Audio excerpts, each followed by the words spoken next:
I'm going to steal from one of your listeners, had a great question. Texas has been down since they went to the national championship game in 2009, had one splash season under Tom Herman, went to the Sugar Bowl, won that game against Georgia. USC, pretty much the same thing since Pete Carroll. Clay Helton, a couple decent years, of course, won a Rose Bowl about 5 years ago. Texas A&M, you talk about a paper giant. They haven't won a conference in over 20 years. They've got all sorts of resources and facilities and everything else. Just they don't win. It's pretty much 8-4 all the time. But, man, these three are gearing up. They've got big-name coaches, and they're bringing in the big recruits. So somebody posed this to you. Texas A&M, USC, who has the best season coming up in 22? See, that's the tough part what you just said right there. The best season, right? Not who's the best team or not who would win in a game, but who has the best season, because it's very different. Texas A&M has an elephant in the room, literally, that they have to go through every year to even make it to Atlanta, which in Alabama, and Nick Saban. So I think Texas A&M is making what the young kids call money moves right now. I mean, their NIL deals are through the roof. They're hiring guys like Steve Adazio to coach their offensive line, who is a great offensive line coach, then a head coach, and now back in an offensive line coach's role. They're doing ridiculous things with their defensive staff, with DJ Durkin, all the things they've done. I think they are making the moves to really be a contender in the West, but I don't think they're there yet. And I really look at, all right, when you talk about the three teams, Texas obviously has a much easier road to have a successful season, and USC does too, right? You got to get through Utah. Oregon, we'll see what Dan Lanning does there. If Chip Kelly can get UCLA, kind of level them up. But Lincoln Riley has a track record of being successful, right? He got his quarterback to transfer over. So I really look at quarterback play. Texas A&M, complete unknown. Texas, if we're going to bank on Quinn Ewers, who still has never played a college snap that was worth anything. And I kind of question if he can become a great player. Right? We all know he has arm talent. I've seen a bunch of people with arm talent. It comes down to intangibles when it comes to a championship level quarterback. But I said on my show when I broke down the top quarterback coaches in the country, I think Steve Sarkisian's resume speaks for itself when it comes to quarterback development. So I guess that's a lot of explanation without any answer. I think USC has the best season this season, followed by Texas and then Texas A&M, only because of the Alabama issue, right? And then, Texas. Now, Texas is one problem. They play Alabama too. So I think USC has the best path to a successful year because the Pac-12 has been so down, because Lincoln Riley's bringing this invigorated system, and there's a lot of excitement, and Caleb Williams, right? We know he can be a really good player. He's played. He's done some outstanding things. So I think that's the way I would order him in that, to answer that specific question. But to be fair, I think Texas A&M beats both teams if they played. So that's my 2 cents, I guess. Man, I would like to be able to argue with you, but I can't, because I really think the same thing. Texas A&M is loaded. USC had one of the worst defenses in the Pac-12, and that's saying a lot. So Lincoln Riley's amazing. He brings in Caleb Williams, but Caleb Williams I don't think is going to cover anyone on defense. That's for sure. Mario Williams comes in with him from Oklahoma as well, caught 35 balls last year. So USC, I expect to just be so much better than their 4-8 2021 team, but still a lot of holes on that roster.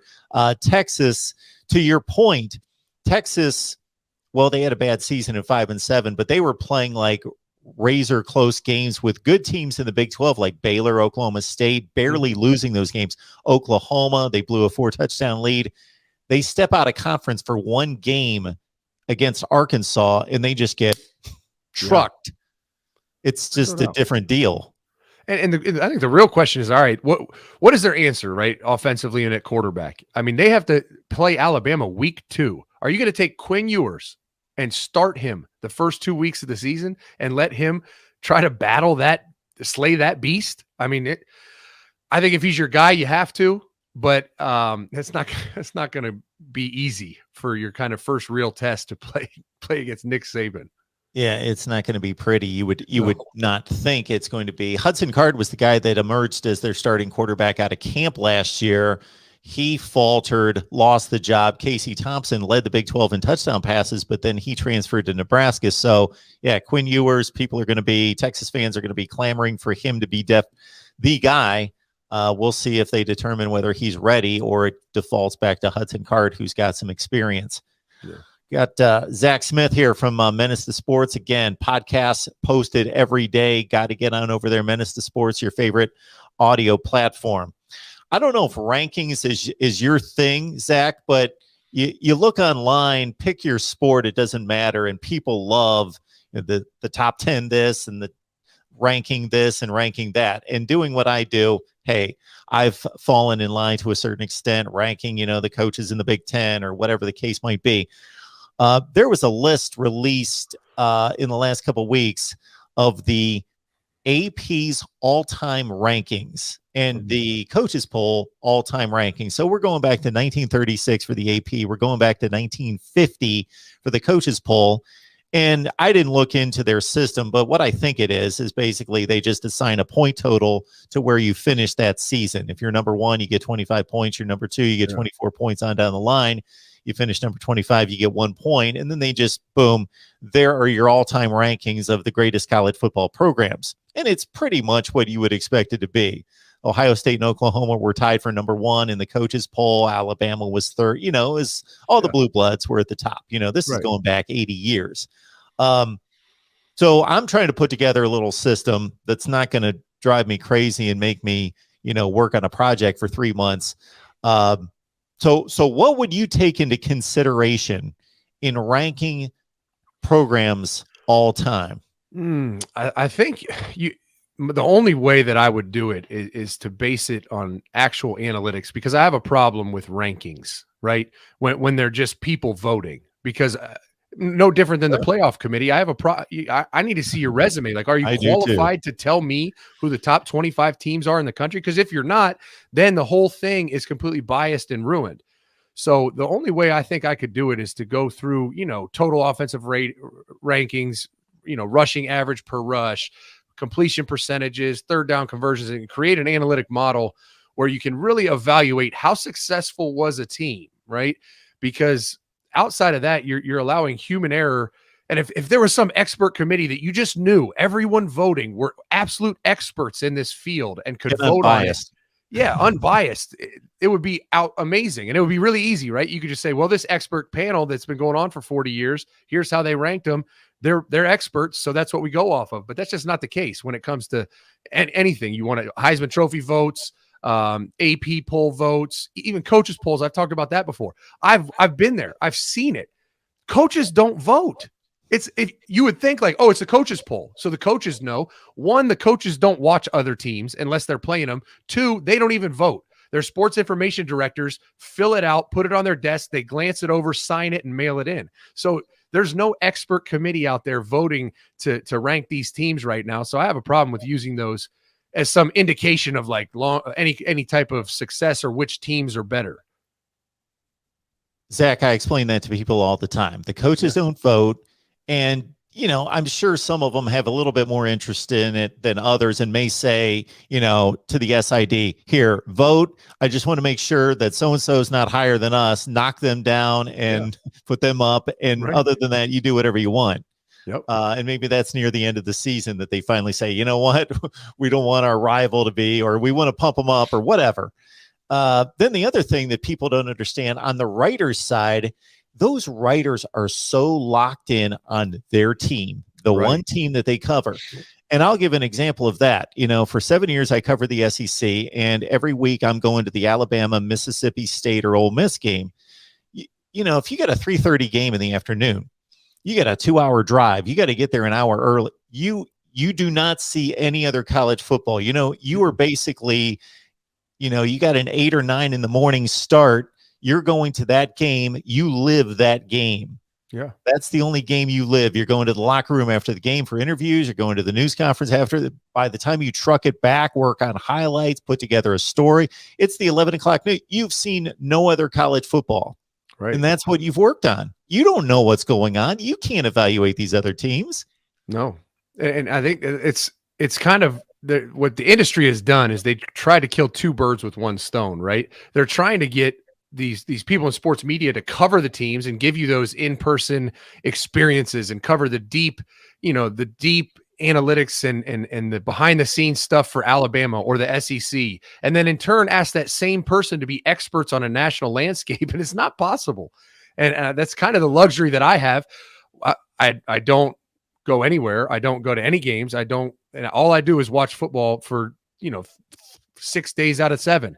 And the one day I don't actually study it, I just watch it and enjoy it on Saturdays, right? The other days I actually will pull up games and study it.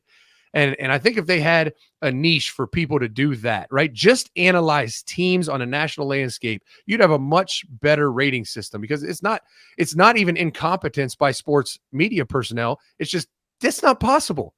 What you just described is not possible to do that every Saturday and then also be an expert at maybe the 40 teams that are relevant. You can't do it. It's not even possible. Yeah, I'm not going to begin to say that I watch these games with the expertise that you do, but I love what I'm doing now because, I don't have that grind of, being able just to have to be tunnel focused. And people say it to me every college football season. They're like, why don't you go to this game, or why don't you travel? We'll have you can tailgate and And I'm like, no.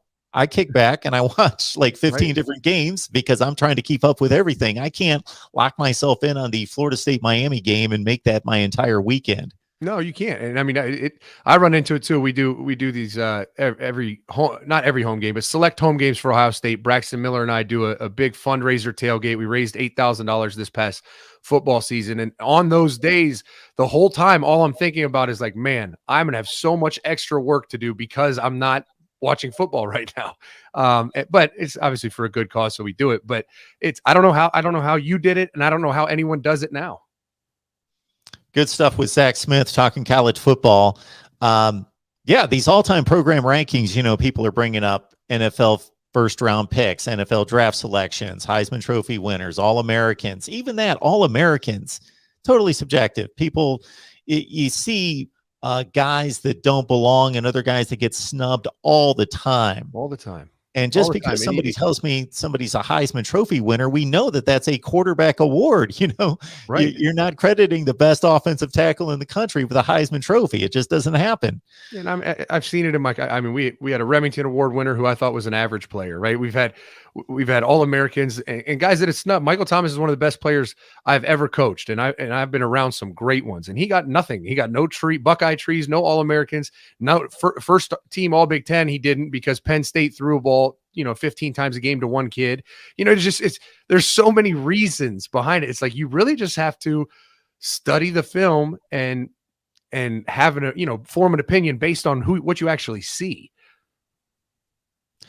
Sean Wade's a great example, and bless his heart, he's a tremendous talent, and he's at the next level now. But there's no question, once he got moved to the outside, his last year was not good, and he was an All-American based on people knew his name. Exactly, and it's all based on who's voting on it. And it's I'll never forget. Luke Fickell told the story of, I think it was James Laurinaitis, when he won the whatever, it might have been the Nagurski Award, whatever award it was. Luke was really busy, and he was like, listen, can you find out if he's going to win it? Because if he's going to win it, I want to be there. But if he's not, I have so much going on. And they found out he was going to win it. And Luke went down to the award show, and they're playing the highlights of the finalists, and Patrick Willis's highlights came up, and Luke looked at the SID, Jerry Emick, and was like, did you not find out? Like, this kid's going to win this award. Like, he looked at him irate because he made Luke fly down. And as he's watching the highlights, he's like, there's no way this kid doesn't win this award. But obviously, sure enough, Laurinaitis won it. But it's just, and not that he shouldn't have. I'm not trying to disparage James Laurinaitis, but there's just sometimes where it's like, well, this kid won it, but this kid over here, and we saw it this year, right?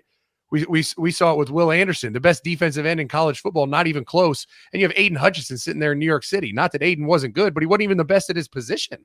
So it just happens all the time. And that's why it's hard to do these, historical looks. Absolutely. Still, we take it up and we try. Right. So we will do our best. I'm going to break that down and try to give it some kind of metrics. But when it comes to all this subjective stuff, I try to eliminate that as much as possible. Really, the only two things I can come up. Now, you made a great point with bringing in the analytics with rushing yards, passing yards. Those things can't be, they are what they are. Right. Maybe take the schedule into consideration that the teams have to play. But in addition to that, if you're just looking at the basic surface stats and facts, really the two things I can come up with that can't be distorted are wins and losses, your winning percentage, and conference championships to a certain extent. You know, they're objective in a way. You know, the schedule plays into it to a certain extent, but you know, even the national championships, we know before the BCS championship game, that was a vote. Yep. And I've posted a ton of videos disputing all sorts of national championships that made no sense. Yep. And even since the BCS, that era, you can take me to almost every year and I can give you a dispute on who had a just as good a resume that could have made a claim to say, hey, why weren't we there? Yeah. Starting with Ohio State in 1998. Yep. And then you go to the playoff era, and sure, that team earned it over those two games. You know, they beat two really good teams to win the national championship. But again, even the teams that get selected, you can almost every year say, what about them? They got left out. They got left out. There's no doubt. I mean, and I lived one in 2015. This is the most talented team I've ever been a part of. We got left out, and rightfully so. But you can't tell me that if we make that playoffs, we don't win at all. There's no. We lost a game in a pouring down, freezing rain, and just it was just so situational. And that was the only game we lost. So yeah, I agree. There's always going to be an argument to be made, but I think you're right. That's outside of just sheer analytics. That's really the only two things you can look at are conference championships and wins. Like, did you win games? Yeah, and just to back up your point about 2015, I am right in that boat of did not earn it. You have to give it to Michigan State. For sure. But one of the four best teams in the country. I don't think anybody can argue with that. Shoot, Michigan State lost to a 5-win Nebraska team that year, right? And lucked into a win at the Big House on a muffed punt snap. Because the carbon copy of that was 2 years later. Alabama has a similar season to Ohio State. They lose a game that knocks them out of the conference championship, but they get the bid. And did they earn it? No, I don't think they earned it. They didn't win the SEC. They didn't win their division, but they get the bid because they're one of the four best. They win the national championship. Yep. There's no doubt. Good stuff. Zach Smith, again, on Twitter at Coach Zach Smith, Menace to Sports podcast every day. Zach, we appreciate you stopping by. It's always a great time. Yeah, definitely. Thanks for having me, Mark.